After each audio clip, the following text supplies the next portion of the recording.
चलिए आज हम लोग कक्षा 9 की कामायनी के पद 2 को देखते हैं।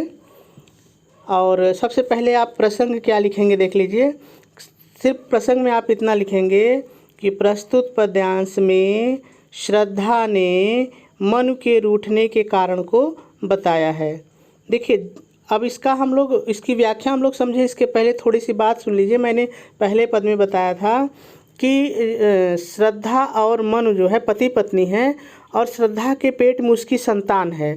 एक दिन श्रद्धा अपने होने वाली संतान के लिए कपड़ा बुनती रहती है और मनु उससे देखते हैं तो मन को लगता है कि श्रद्धा अब अपने होने वाले बच्चे से ज़्यादा प्रेम करती है और अब वह उन्हें उतना प्रेम नहीं करती है।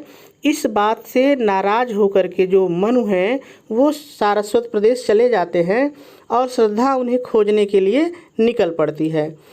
और इस पद्यांश में यहाँ पर यही वर्णन किया गया है कि जो मनु थे वो क्यों रूठ गए थे। श्रद्धा बताती है कि वो क्यों रूठ गए थे। तो आइए शुरू करते हैं इसकी व्याख्या। ध्यान से सुनिए, बहुत सरल है। रूठ गया था अपनेपन से। श्रद्धा कहती है कि मनु अपने आप से रूठ गए। रूठ गया था, अपनेपन मतलब अपने आप से। वह अपने आप से रूठ गए थे। अपना सकी न उनको मैं और मैं उन्हें अपना ना सकी। देखिए अब यहाँ पर अपने से जोड़ना है। ध्यान से सुनिए, अपना सकी न उनको मैं, इसमें क्या जोड़ना है।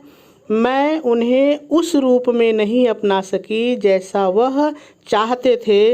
वह मुझ पर एकाधिकार चाहते थे, लेकिन मेरे होने वाली संतति के प्रति मेरे प्रेम को देखकर वो रूठ गए और चले गए। ध्यान से इस लाइन को देखिए, थोड़ा सा कठिन है। अपना सकी न उनको मैं उन्हें उस रूप में नहीं अपना सकी जैसा वो चाहते थे। वे मुझ पर एकाधिकार चाहते थे और मेरे होने वाली संतान के प्रति मेरे प्रेम को देख करके वो रूठ गए और चले गए। ठीक है, वह तो मेरा अपना ही था। श्रद्धा मनु के लिए कहती है वो तो मेरे अपने ही थे। भला मनाती किसको मैं, फिर भला मैं किसको मनाती। इस लाइन में भी थोड़ा सा टेक्निकल है, उसको देखिए आप जरा सा सोचिए। आप कोई दूसरा रूठ जाए तो आप मना लेंगे, लेकिन यदि आप अपने आप ही रूठ जाए तो क्या आप अपने आप को मना सकते हैं? नहीं मना सकते हैं। तो श्रद्धा यही कह रही है कि मैंने मनु को कभी अपने से अलग समझा ही नहीं, तो मैं किसको भला मनाती। बात समझ रहे हैं ना। वो कहती है कि श्रद्धा कहती है कि मैं और मनु तो एक ही हैं, मैंने कभी अलग समझा ही नहीं, तो फिर मैं भला कैसे उनको मनाती। चलिए अब फिर से देखिए, मैं ऊपर से चल रहा हूँ। श्रद्धा कहती है वो अपने आप से रूठ गया था। मैं उसे उस रूप में नहीं अपना सकी जैसा वह चाहता था।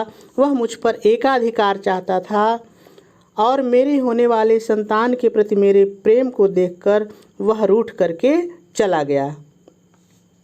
वह तो मेरा अपना ही था, अर्थात मुझ में और मनु में कोई अंतर ही नहीं था। फिर भला कोई अपने आप को कैसे मना सकता है, फिर मैं उसको कैसे मनाती। यही भूल मेरी, जो मैंने उसे नहीं मनाया, यही भूल मेरी। अब सूल मतलब कांटा, सूल मतलब कांटा, सदृश माने समान। यही मेरी गलती, यही मेरी भूल कांटे के समान हो गई है। साल रही उर में मेरे और मेरे हृदय को कष्ट दे रही है। साल रही, साल माने कष्ट, रही मतलब दे रही, कष्ट दे रही है। उर मतलब हृदय में, मेरे मतलब मेरे, और यही भूल मेरे हृदय को कष्ट दे रही है। कैसे पाऊंगी उसको, मैं उसको कैसे पाऊंगी फिर से। कोई आकर कह दे रे, कोई तो आके बता दो मैं उसे कैसे पाऊंगी।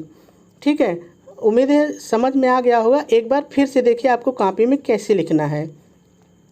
सबसे पहले आप प्रसंग लिखेंगे, प्रसंग की हेडिंग डालेंगे और लिखेंगे कि इस पद्यांश में श्रद्धा ने मनु के रूठने के कारण को बताया है। बस इतना। उसके बाद व्याख्या हेडिंग डालेंगे और लिखेंगे श्रद्धा कहती है वह अपने आप से ही रूठ गया था और मैं उसे उस रूप में नहीं अपना सकी जैसा वह चाहता था। वह मुझ पर एकाधिकार चाहता था और मेरी होने वाली संतान के प्रति मेरे प्रेम को देखकर वह रूठ कर चला गया।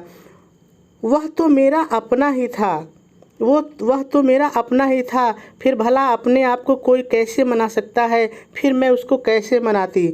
लेकिन जो मैंने नहीं मनाया, मेरी वही गलती अब कांटे की तरह हो गई है और मेरे हृदय को कष्ट दे रही है।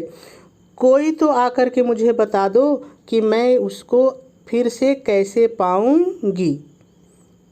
ठीक है, इतना ही समझ में आ गया होगा। ये 2 बार आप कम से कम देखिए तो समझ में आ जाएगा।